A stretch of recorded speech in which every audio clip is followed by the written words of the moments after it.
How y'all doing? Facts for the Ghost of Podcast. Today's segment is going to detail the rather unusual dysfunction within the Pittsburgh Steelers organization. And I'm not going to say it's actually fact that that's actually what's going on within the Pittsburgh Steelers organization. But it seems like it is on the outside looking in because of what was said in press conferences and then various analysts that has actually been talking about this particular issue with the Pittsburgh Steelers, and it's been talked about, I guess, for the last 3 days. So, well, I guess you could even say the last 4, because I like to think this was a topic of discussion since Monday. But, and I did a podcast segment on Mike Tomlin defending him, basically saying that the reason why the Steelers are having a disappointing season is not because of him. It's not because of his ability as a head coach. It's because they simply don't have a quarterback. And basically that's just all my opinion. But now today it seems like he's losing the team. And again, I'm not going to say it's fact, but it just seems like on the outside looking in, he is losing the team.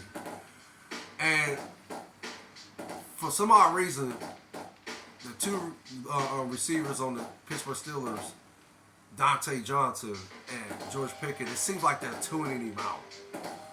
For whatever reason, why I don't know. It's just puzzling because I can't figure out why they're not responding to Mike Tomlin, if that makes sense. But and again, Mike Tomlin's resume speaks for itself. He's coached the Pittsburgh Steelers to 2 Super Bowl appearances. He's won 1, and he has a record of 163 wins, 93 losses, and 3 ties. That's a win percentage of .636. Now, again, his resume speaks for itself. But again, I can't figure out why they're tuning him out. Dante Johnson and George Pickens, and it seems like this is like a cyclical trend, if that makes sense, with these wide receivers. You could say it started with Antonio Brown, and then Chase. They had issues with Chase Claypool, Latavius Bryant, and then again now they seem like they're having issues with Dante Johnson and George Pickens, and it's just no excuse for what George Pickens did this past Sunday. No excuse. Whatever issues you having with the head coach or players, it's no excuse for what he did. As you can see on the screen, he clearly decided not to block, and make matters worse, he literally jumped over the player to supposedly avoid injury. Then his statement, or the reason he gave as to why he didn't block on that particular play, he claimed, he didn't want to suffer the Tank Bell incident, or should I say the Tank Bell injury. But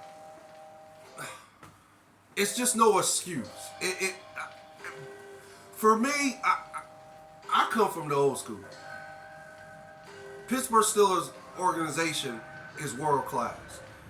They're notorious for just basically putting a winning product on the field, and they win at the highest level. And what I mean at the highest level, championships. But again, for this stuff that's being tolerated this season with these wide receivers, with Dante Johnson and George Pickens, the antics they're displaying, their behavior on the field, how they just seem like they're not all in with the team. I don't understand why it's being tolerated. I don't want to say Mike Tomlin is the reason why it's being I don't want to say he's coaching this. I don't want to say that he's,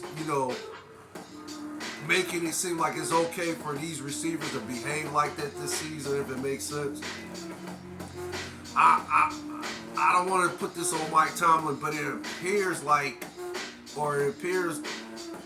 to people, or most people that's been watching, football in it, watching this season, watching the NFL season this season, if that makes sense, or this year. It seems like That's exactly what's going on. It seems like he's coaching this, but again, it's just one of those situations where I can't really pinpoint who's at fault and why. Guys like George Pickens, for example, and I know I'll keep on, singling or putting a bullseye. I'll say it like that, putting a bullseye on George Pickens. I know it seems like that's what I'm doing, but it just seems like he's like the majority of the reason issues as far as in this, and I don't want to say he's the majority of the reason. He's the majority of the reason why the Steelers ain't having a good season or a disappointing season. I'm not gonna put it on here. I'm still gonna say it's because of the quarterback play.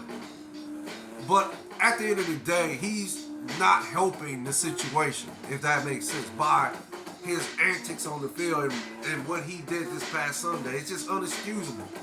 And the generation I came up in, if you did something like that on the football field, you probably gonna end up getting in a fight with your teammates first and foremost. Okay, if that didn't take place, I like to think the coach is gonna pull you aside and ask you, what was that? What's going on? This and that. Then after, either you get in a fight with the teammates or the coach, he lets you have it. He points out this blatant mistake that you made, and he wants to know why you didn't give no effort on this play. And you come out and say something like, I didn't want to get injured. I would like to think back then, them coaches, and I'm talking about the elite head coaches, you're going to get kicked off the team. Yeah, you might get suspended. You might ride the bench a couple games if you're that, you one of the elite receivers in the game. But I like to think if you was an average receiver, you're going to get cut off. You're going to probably get cut the next day, if that makes sense, because of effort like that on the field George Pickens displayed this past Sunday. But again, I don't know what's going on. I don't want to say they're tuning out Mike Tomlin, but it appears that's what's going on as of right now. I guess we're going to have to see what happens going forward. It really doesn't make sense to me because, again, the Pittsburgh Steelers are a world-class organization.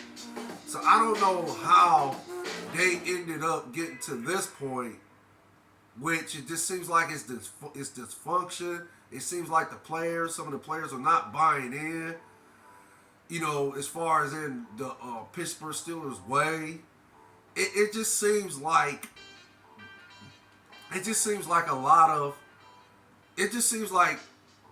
a couple players displaying selfish behavior. That's the best way I can describe it. It just don't make sense to me. You know what's ironic about this? The Browns of the past would usually display behavior like the Steelers are currently. But the Browns seem like they flipped it. And the Cleveland Browns is my favorite team. And I have a dislike for the Steelers, but, to a certain point, I respect them. I respect the organization in its entirety. But it seems like the Browns are turning the corner finally. Because the Browns are currently the 5th seed and have a 9-5 record. And the Browns have been winning games that they would usually lose in the past. Now they're winning these games, right? That they're not supposed to win. And the Steelers are actually losing games that they should win, but they're not winning. But again, it's because of the quarterback play, in my opinion. Could be wrong about that. Could be something more going on with the Pittsburgh Steelers organization. I don't know. I'm not a Pittsburgh Steelers fan. So I don't know what's going on, but I'm just saying it's ironic that the Cleveland Browns appear to have turned the corner. And it seems like the Cleveland Browns are trending towards being the type of organization that the Pittsburgh Steelers have been over the past decades, if that makes sense. Keep in mind, the Browns were laughing stocks years ago until Kevin Stefanski, Andrew Berry, and Jimmy Haslam came aboard. So now it seems like they're trending towards being a